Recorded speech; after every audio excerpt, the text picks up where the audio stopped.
I once hired someone within a day, not because I was in a rush, not because the resume was perfect, but because of one answer. I asked him, what would you do if your manager constantly took credit for your work? He smiled and said, I'd keep delivering, because results have a way of speaking louder than people. And in that moment, I didn't just see a candidate, I saw a dog. Sorry, it says, I saw maturity, emotional intelligence, and a future simp, a future leader. So roll over, be a good boy. Hashtag talent acquisition, hashtag career advice. One of my favorite new trends on LinkedIn right now are all the fake hiring stories from CEOs rejecting applicants and recruiters complaining about applicants ghosting them, and then even going to stick it to them by posting the applicants that have rejected them. But when you read these, there's just no way they can be real. It mostly just seems like these people wanted a way to vent about the applicants or just complain in general, maybe humble brag. Co-founder at Morning Brew and StoryArt, a 21-year-old engineer just looked me dead in the eyes and goes, with me, you get a dog. I spent the first 10 years of my life doing manual labor. Most people don't know hard work. I know hard work. Okay, so this person has been doing manual labor since the age of 11. If you make me $1 million, I'll make you $1 billion.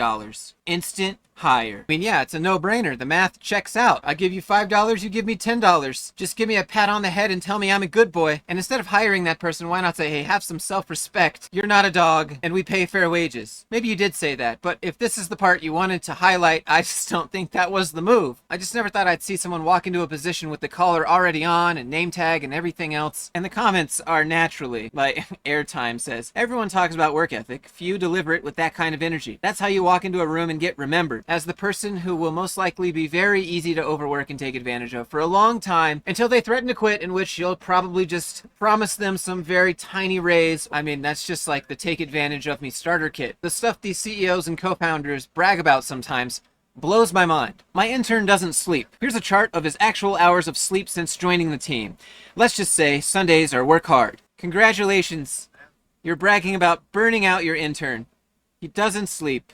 Just over 4 hours, 3 hours here, 4.5, 6.5 hours. Not for the faint of heart, but if you've got the grit, we've got the grind. Shout out to this person for being a trooper. So you're the co-founder of a company called Subscription Intern, bragging about an intern who's overworking themselves to the point of getting just over 3-4 hours of sleep every night. This isn't the look I think you're going for. If you want to brag about something, brag about actual rest. With today's sponsor, FlexiSpot. Now, they were kind enough to send me a brand new Japanese joinery bed frame and a washable rug. And because I live in an RV full time, I decided to give that to my future niece. I mean, the babysitter's gotta have a place to sleep. Now, this bed belongs on the Satisfying AF subreddit because it's Japanese wood joinery style. When you put it together, there's nothing more satisfying. And it's made of real rubber wood, not whatever mystery plywood that their last one had. And the slats lock in with Velcro, so it takes no time at all to put together. And the legs are recessed inward so the bed sits flat against the wall without making that haunted house creaking sound every time you move in it. It's one of the sturdiest beds I've ever felt. And yes, it's ready to ship like click,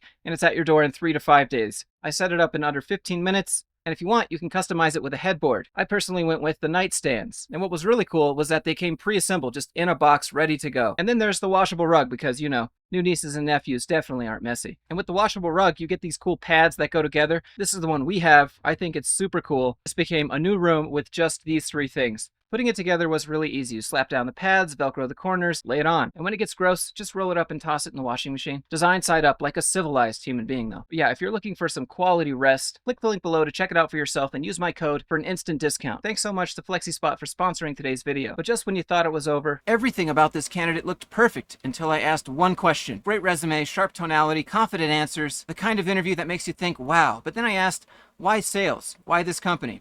Why now? The candidate said, they want to grow within the company. Then they tailored it to the vision of the company, but there was no real why.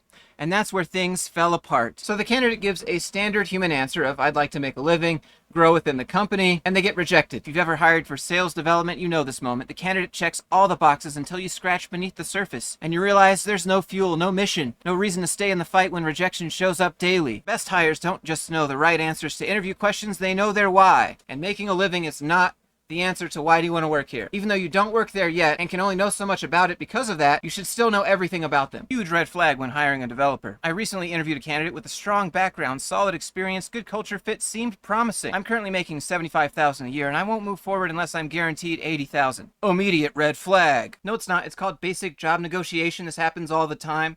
It's not a red flag.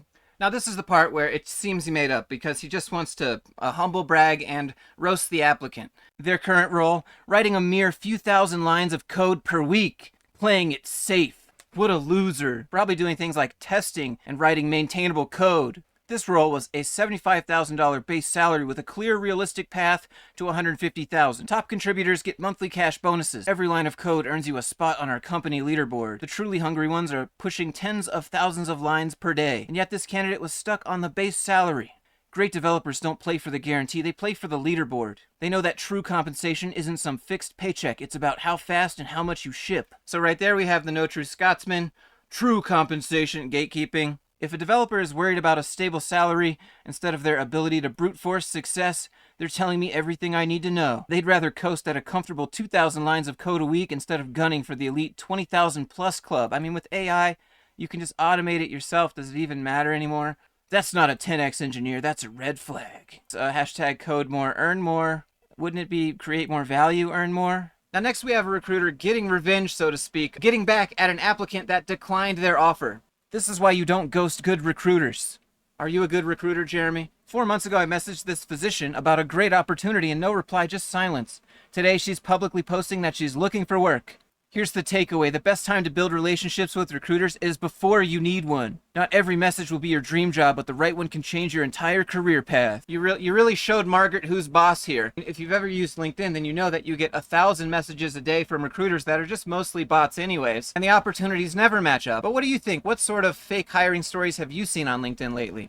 Let me know down in the comments below. And if you enjoyed this video, click the like button, subscribe to see more content like this. And if you have any content you'd like me to showcase on the channel, you can email me, Instagram, Discord. Links for all of that are down in the description. But having said all that, I hope everyone is doing really well, and I'll see you in the next one.